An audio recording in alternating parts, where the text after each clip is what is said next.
Bismillah. Assalamualaikum warahmatullahi wabarakatuh. Alhamdulillah, assalatu wassalamu ala rasulillah wa ala alihi wa sahbihi ajmain amma ba'du. Kaifa halukunna ya tholibat? Semoga kita semua dalam keadaan sehat dan selalu dalam lindungan Allah Subhanahu wa Ta'ala. Nah, sekarang kita sudah memasuki tema ke-9, yaitu subtema 3, materinya IPS Lingkungan Hidup Manusia dan PKN Kewajiban dan Hak di Lingkungan. Nah, sebelum kita belajar, Ustazah selalu ingatkan untuk siapkan perlengkapannya sebelum belajar. Ada buku paket, buku tulis, dan alat tulisnya ya Salihah. Dan setelah semuanya disiapkan, jangan lupa untuk berdoa. Ya, setelah berdoa, mari kita lanjutkan ke pelajaran yang selanjutnya. Nah, Oke, bagaimana liburan Antuna sekalian? Semoga Antuna mengisi waktu libur Antuna dengan hal-hal yang bermanfaat ya. Nah, setelah liburan yang cukup panjang, kita akan belajar kembali ya. Jadi jangan lupa disiapkan bukunya. Nah, yang pertama di sini, silakan dibuka bukunya ya di tema 9. Kita akan belajar tentang lingkungan. Nah, ada yang tahu nggak sih apa itu lingkungan?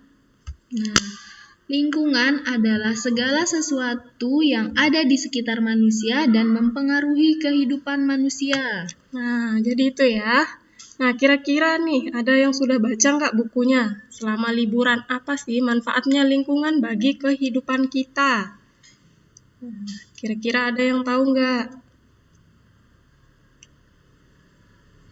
Nah, yang pertama, fungsi lingkungan bagi kehidupan manusia itu ada yang pertama tempat tinggal, Afwan.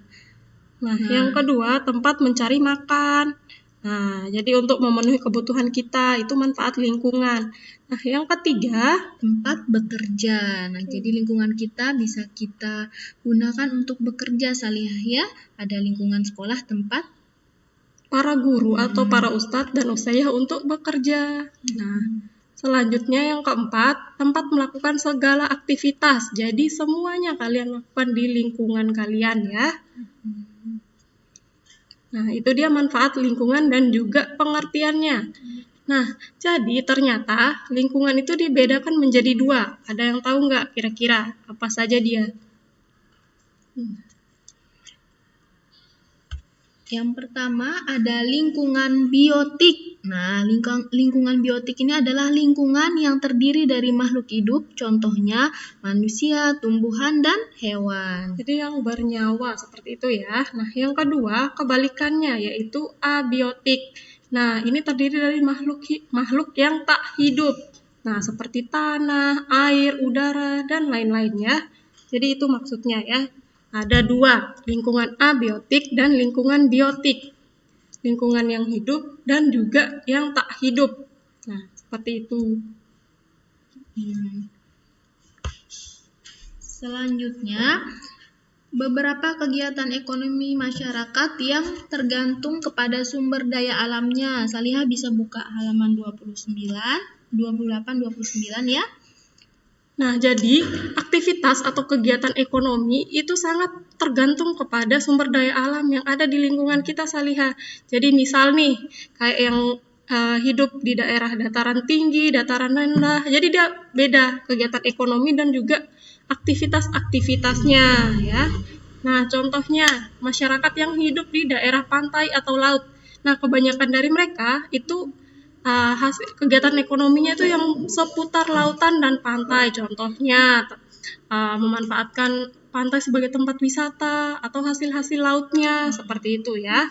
Nah, yang kedua masyarakat daerah sungai.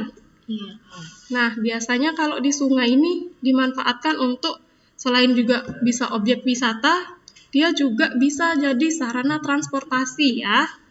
Nah, selain itu juga ada juga di beberapa sungai di Indonesia ini yang dijadikan sebagai tempat jual beli ya, seperti itu.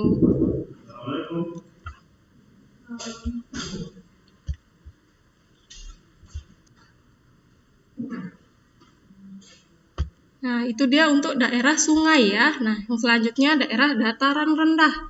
Nah, di dataran rendah ini bisa digunakan untuk kegiatan ekonomi seperti untuk menanam padi, asalihaya, menanam padi, kedelai, jagung, dan banyak lagi.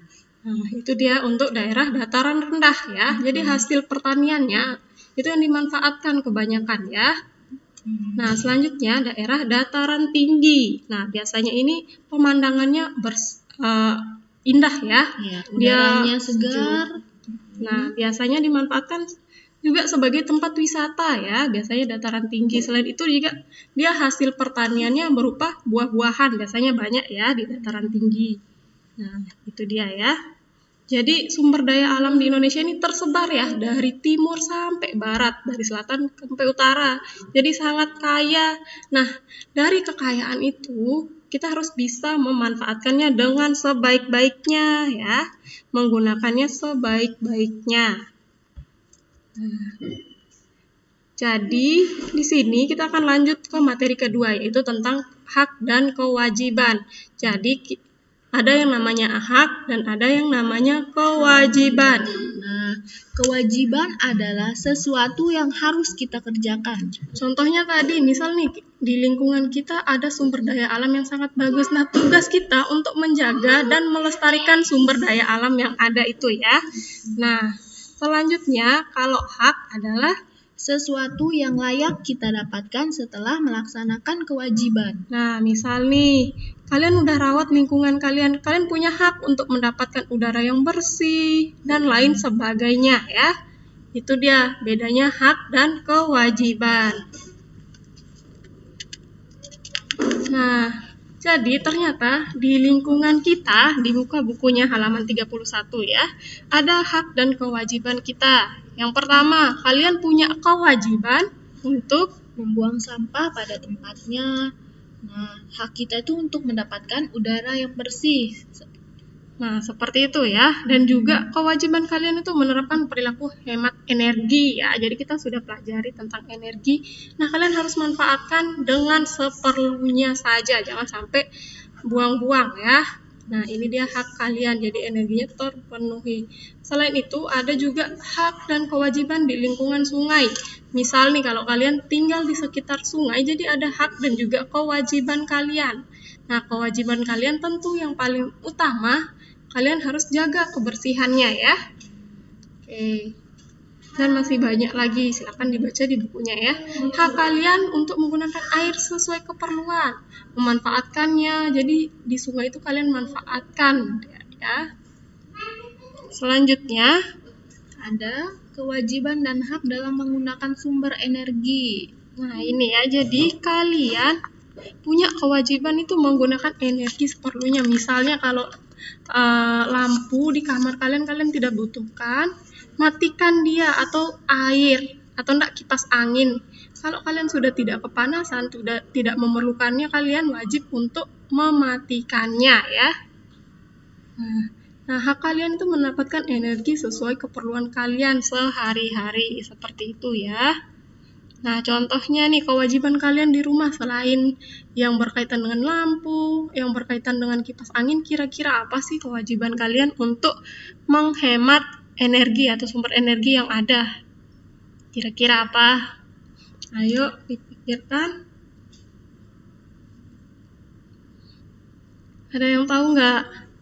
Nah, jadi kalian juga bisa punya kewajiban menggunakan energi alternatif. Misal nih, kalian kepanasan, tapi nggak ada kipas angin atau lagi mati listriknya lagi mati. Nah, kalian bisa gunakan kipas angin buatan kalian sendiri dari kertas. Nah, itu termasuk cara kalian untuk menghemat energi ya.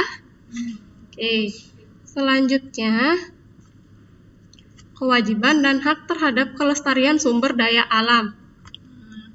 Yang pertama, kewajiban kita adalah melaksanakan kerja bakti membersihkan lingkungan. Nah, selain itu saling mengingatkan jika ada yang merusak lingkungan. Misal nih, kalau kalian lihat teman kalian buang sampah sembarangan, ingatkan dia untuk menjaga kebersihan lingkungan kalian, biar hak kalian terpenuhi, mendapatkan lingkungan yang bersih. Nah, selanjutnya adalah melakukan reboisasi di lingkungan sekitar tempat tinggal. Nah, misal nih, kalau kalian udah lihat nih di lingkungan kalian kayaknya panas sekali, kurang pepohonannya. Nah, kalian bisa nanam pohon di sekitar sana ya. Dan kalian akan mendapatkan hak udara yang sejuk dan rindang lingkungannya ya. Nah, selain itu ada juga kewajiban dan hak kalian terhadap sumber daya air. Kalau yang tadi yang sumber daya alam, sekarang sumber daya air. Jadi, kita punya kewajiban. Yang pertama, mematikan keran air saat tidak digunakan ya Salihah. Jangan misalnya kamar mandinya Salihah dengar suara air keran nyala tapi malas untuk matikan. Jangan gitu ya Salihah. Jadi tetap matikan kalau misalnya kerannya tidak digunakan, airnya tidak digunakan. Nah, yang kedua, menanam pohon di pekarangan rumah karena ini membantu untuk menyerap air. Jadi bisa terhindar dari banjir ya. Jadi akar pohon itu akan menyerap air yang ada. Nah, yang ketiga, tidak membuang sampah ke selokan. Nah, ini ya. Jadi kalau kalian nggak buang sampah di selokan, otomatis nanti aliran air yang limbahnya yang sudah kalian pakai itu nggak akan terhalangi. Nggak ada lagi bau-bau got gitu ya. Seperti itu. Jadi kalian akan dapatkan hak kalian, yaitu udara yang bersih, lingkungan yang bersih, sehat. Ya, seperti itu. Nah, karena materi pelajaran kita sudah selesai, jadi saya akan akhiri. Nah, sebelum akhiri, saya ingatkan, silakan dibuka bukunya halaman 35-37. Di sana ada latihan, silakan kalian kerjakan ya, untuk menambah wawasan kalian. Jadi kalian tidak perlu mengumpulkan ya, ini hanya sebatas latihan kalian. Nah, saya juga mau ingatkan, karena kita masih ada di bulan Syawal, bagi yang belum berpuasa sunnah 6 hari, silakan Antuna juga jangan lupa puasa sunnahnya ya. Nah, karena kita sudah berada di akhir pertemuan, Ustazah ingin ingatkan untuk pertemuan sebelumnya bagi yang belum mengumpulkan tugas untuk segera dikumpulkan atau dicicil ya Salihah ya, agar tugasnya tidak menumpuk. Karena sebentar lagi kita mau ulangan, kalian mau naik kelas, jadi tugas-tugas kalian harus kalian kumpulkan semua. Dan jangan lupa ya, sholatnya tetap di awal waktu, jangan sampai ada yang sholatnya bolong-bolong, padahal sekarang udah kelas 4 ya. Kemarin pas bulan Ramadan, bulan puasa, kita sudah dilatih ya. Kalian sudah dilatih untuk sholat tarawih, sholat sunnah, sholat wajibnya tepat waktu, puasanya dilatih, dan sebagainya. Nah, waktunya sekarang kalian tetap amalkan ya. Jangan lupa juga, zikir pagi petangnya tetap dilaksanakan, tetap dibaca ya. Jangan sampai dilalaikan. Nah, jangan lupa juga pembiasaannya tetap diisi ya. Ingatkan Umi atau Abinya untuk mengisi pembiasaan kalian ya. Nah, karena kita sudah berada di akhir pertemuan, mari kita tutup pertemuan kita kali ini dengan sama-sama melafazkan doa kafaratul majlis. Subhanakallahumma wa bihamdika asyhadu an la ilaha illa anta astaghfiruka wa atubu ilaik. Wassalamualaikum warahmatullahi wabarakatuh.